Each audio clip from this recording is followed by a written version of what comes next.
Hello everyone, again I am in front of you all, and you know that today I will discuss a question that will contain 1 mark question in your MP board and CBSE board examination. आजकल मैंने pattern को observe किया, terminal half yearly में एक question देख रहा हूँ। University word को लेके बहुत सारे क्वेश्चन फ्रेम किए गए आर्टिकल, जहां बच्चों ने बहुत ज़्यादा मिस्टेक किया। तो आप समझिए इस लॉजिक को, कहाँ हमको आर्टिकल ए लगाना है और कहाँ आर्टिकल हम द लगाएंगे। First of all, when the word will come university, some of the student will be applying the rule like, जब कोई भी वर्ड किसी वोवेल है ना ए ई आई ओ यू से स्टार्ट होता है तो हम वहां पे बेसिकली एन लगाते हैं, है ना। तो यहाँ पे ये मिस्टेक नहीं करनी, एन यहाँ पे नहीं आएगा, क्योंकि हम यहाँ पे अगर इसका साउंड चेक करें तो यहाँ पे कॉन्सोनेंट साउंड आता है university, that is the reason an गलत होगा। इसके साथ हम क्या यूज करेंगे, ए यूज करेंगे। Got it. और जो एग्जाम में अप्रोच, जो एग्जामिनर आपको फंसाता है, वहां फंसना नहीं है। क्वेश्चन देखिएगा, we have to choose from the article the and a, that is basically definite article.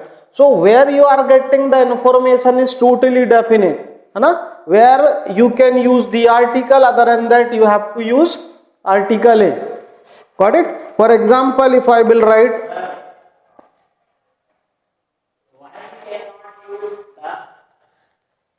we will be using article the where the information will be definite. Just focus on the example. I study blank, I study in blank university, है ना।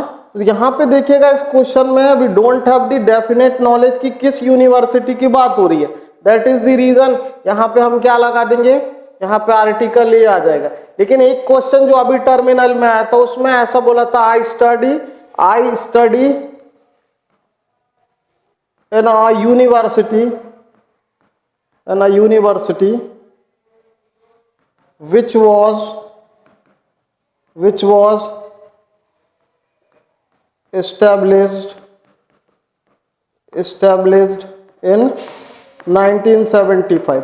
सो इस question में देखिएगा difference, यहाँ पे definite knowledge दिया गया है कि उस यूनिवर्सिटी की बात हो रही है जो 1975 में बेटा एस्टेब्लिश हुई है। दैट इज द रीजन यहाँ पे ए ना आके यहाँ पे क्या आ जाएगा, आर्टिकल द आ जाएगा। तो दोनों में डिफरेंस ये समझना है कि यूनिवर्सिटी के साथ एन तो नहीं आएगा, और फिर हमें ए या आर्टिकल द में से चूज करना है। तो जहां पे डेफिनेट नॉलेज होगा, इंफॉर्मेशन प्रॉपर कन्वे होगी, like I study in the university of Delhi, है ना। So we can use article the, but where you are not getting the knowledge about the university, which university, we don't have the definite knowledge, so वहां पे हम article A से काम चला लेंगे। Thank you and have a nice day. I hope आपको ये concept अच्छा लगा।